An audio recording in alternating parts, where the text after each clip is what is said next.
Friday morning நல்ல சூடான காஃபியோட start ஆச்சு. மார்னிங் காஃபியோ டீயோ நம்மளுக்கெல்லாம் பெட்ரோல் டீசல் மாதிரி. பொங்கல் வச்சு ரொம்ப நாளாச்சு அப்படிங்கிறதுனால காலையில் சூடாக பொங்கல் வச்சிடலாம் அப்படின்னு பிளான் பண்ணேன். அரிசி பருப்பு கூட நான் எப்போவுமே ஒரு துண்டு இஞ்சி, அரை ஸ்பூன் ஜீரகம், அரை ஸ்பூன் மிளகு போட்டுருவேன். பொங்கல் விசில் விட்டதுக்கப்புறம் நெய்யில் முந்திரி பருப்பு, ஜீரகம், மிளகு எப்பவும் போல் தாளித்து கொட்டியிருப்பேன். பொங்கல் எப்போவுமே கொஞ்சம் குலைவாக நெய் வாசனையோடு இருந்துச்சுன்னா ரொம்பவே நல்லாயிருக்கும். எனக்கு எப்போவுமே பொங்கலுக்கு தேங்காய் சட்னியோடு சாப்பிட தான் பிடிக்கும்.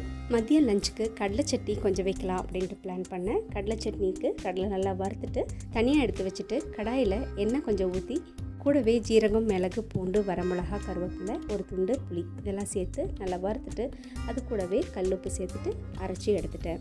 சிலருக்கு பூண்டு ஸ்மெல் பிடிக்காது அப்படின்னா அதை அவாய்ட் பண்ணிக்கலாம். இதுக்கு தாளிப்பு எதுவுமே தேவையில்லை. டிஃபனுக்கும் வச்சுக்கலாம். சூடான சாதத்துக்கு ரொம்ப அட்டகாசமாக இருக்கும். முருங்கைக்காய் ஊர்லேருந்து கொண்டு வந்தது நிறையா இருந்ததுனால முருங்கைக்காய் சாம்பாரும் வச்சிடலாம் அப்படின்ட்டு பிளான் பண்ணேன். எங்கள் வீட்டில் கடலை சட்னினாவே ஓடிடும். ஆனால் எவ்வளோ டிஷ்ஷஸ் இருந்தாலும் இந்த முருங்கைக்காய் சாம்பாரை அடிச்சுக்கவே முடியாது. முருங்கைக்காய் சாம்பாருக்கு தனி மணமும் சுவையும் உண்டு. இது கூட கொஞ்சமாக விளக்கெண்ணெய் சேர்த்துட்டிங்கன்னா சாம்பார் ரொம்ப சூப்பராக இருக்கும். கூடவே ஆம்லேட்டும் பீன்ஸ் பொரியலும் வச்சுருந்தேன். நல்ல காம்பினேஷன் இல்லைங்க சாம்பாருக்கு. சூடான சாதத்தோட லஞ்ச் மெனு சூப்பராகவே முடிஞ்சிருச்சு.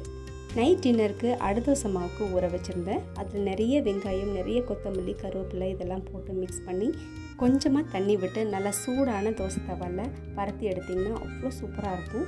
இந்த அடமாவு ரெசிபி நம்ம சேனலில் இருக்குது, கண்டிப்பாக போய் பாருங்கள். கடலை சட்னி ரெசிபியும் நம்ம சேனலில் இருக்குது.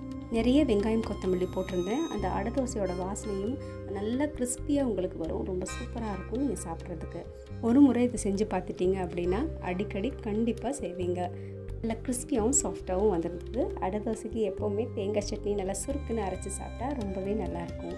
இந்த ஃப்ரைடே மினி வ்ளாக் உங்களுக்கு எல்லாம் பிடிச்சிருக்குன்னு நினைக்கிறேன். நீங்கள் என்ன வீட்டில் செஞ்சீங்க அப்படின்னா திங்க் பண்ணுங்கள். மறக்காமல் நம்ம சேனலுக்கு சப்ஸ்கிரைப் பண்ணுங்கள், லைக் பண்ணுங்கள், ஷேர் பண்ணுங்கள், கமெண்ட் பண்ணுங்கள். தேங்க்ஸ் ஃபார் வாட்சிங். பாய்.